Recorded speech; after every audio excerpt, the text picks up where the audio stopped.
Agar bu holat uzoq davom etsa, bolangizda kamqonlik rivojlanib ketishi mumkin.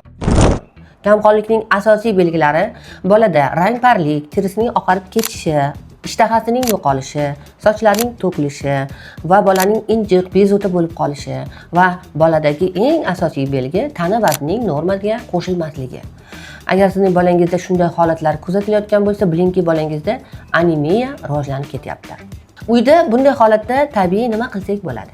Demak, agar bolangiz 2 yoshdan katta bo'lsa, bolangizga go'sht, sabzavotlar, temirga boy mahsulotlar, mevalardan olma, anor va undan tashqari temir moddasini so'rishga yordam beradigan C vitaminini ham qo'shish kerak. Ya'ni bular sitruslar, apelsin hamda mandarinlar va limon.